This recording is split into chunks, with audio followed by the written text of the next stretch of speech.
Hello students, now some more example on liquidity ratios in which we have given working capital 45,000, total debt 1 lakh and long term debt 70,000, and we have to find out the current ratio.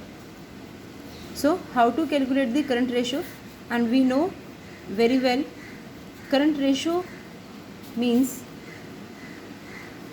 current assets upon current liabilities.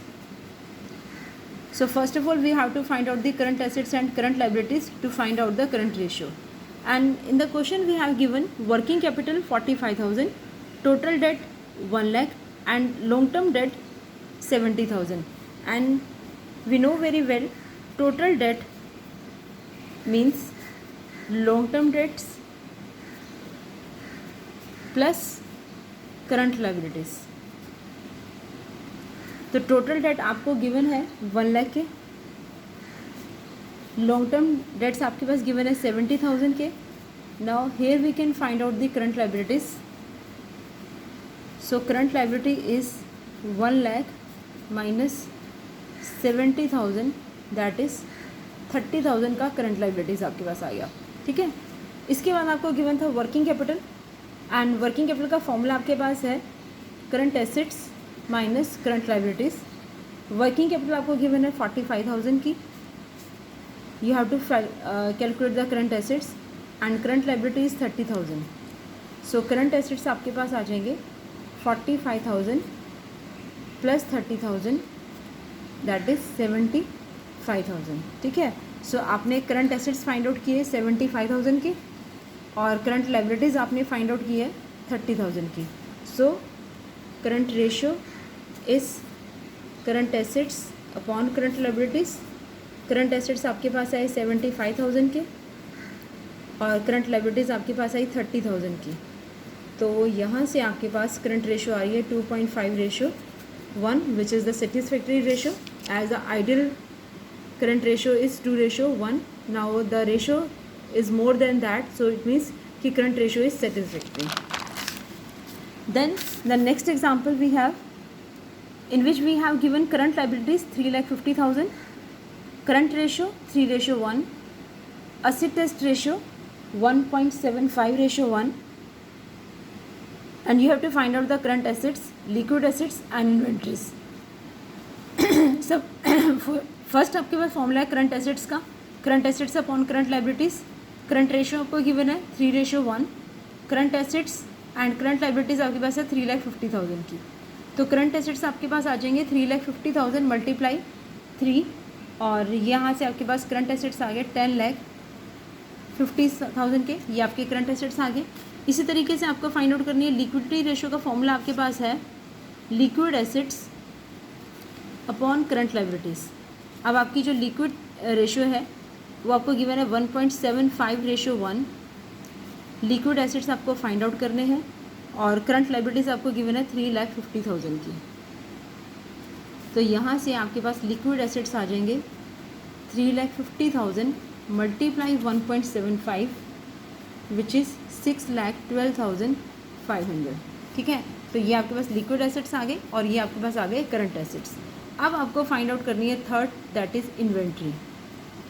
और inventory आपको मालूम है कि जो आपके current assets हैं उसमें से अगर आप इन्वेंट्री माइनस करते हैं तो लिक्विड एसेट आता है. इट मीन्स इन्वेंट्री का फॉर्मूला हो जाएगा current assets minus liquid assets. तो करंट एसेट्स थे आपके पास 10,50,000 के, लिक्विड एसेट्स थे आपके पास 6,12,500. सो यहाँ से आपके पास इन्वेंट्री आ गई 4,37,500. So this is the way how to calculate the inventory. After that, the next example we have working capital 30,000, current ratio 2.5:1. current assets आपको फाइंड आउट करने हैं, current liabilities आपको फाइंड आउट करनी है, क्विक रेशियो फाइंड आउट करना है और inventories आपको गिवन है 26,000 की. ठीक है. So see how to calculate this. अब आपके पास बिकॉज क्वेश्चन में आपको गिवन है वर्किंग कैपिटल, वर्किंग कैपिटल आपके पास है 30,000 की और करंट रेशियो आपके पास है 2.5:1। अगर आपके पास करंट रेशियो 2.5:1 है, इट मीन्स कि जो आपकी रेशियोज हैं वो करंट एसेट्स 2.5 है और करंट लाइबिलिटीज़ आपकी 1 है, ठीक है। और आपको मालूम है कि working capital means current assets minus current liabilities, that is 2.5 minus 1 is 1.5, ठीक है। सो आप ये कह सकते हैं कि अगर आपकी वर्किंग कैपिटल 1.5 है तो एट दैट टाइम जो आपके करंट एसेट्स हैं वो आपके 2.5 है। If working capital is 1 then current asset is 2.5 upon 1.5 and if the working capital is 30,000 then the current asset is 2.5 upon 1.5 multiply 30,000 which come here 50,000. So we have the current assets here 50,000. तो यहाँ आपके पास जो current assets है वो 50,000 के आगे, ये आपने फर्स्ट फाइंड आउट किया करंट एसेट्स। ना आपके पास करंट रेशियो गिवन है 2.5:1, तो यहाँ से आप करंट लाइबिलिटीज़ फाइंड आउट कर सकते हैं। तो करंट रेशियो का यहाँ फॉर्मूला था current assets upon current liabilities और करंट रेशियो आपके पास गिवन थी 2.5:1। करंट एसेट्स आपने फाइंड आउट किए 50,000 के and you have to find out the current liabilities. Current liabilities means 50,000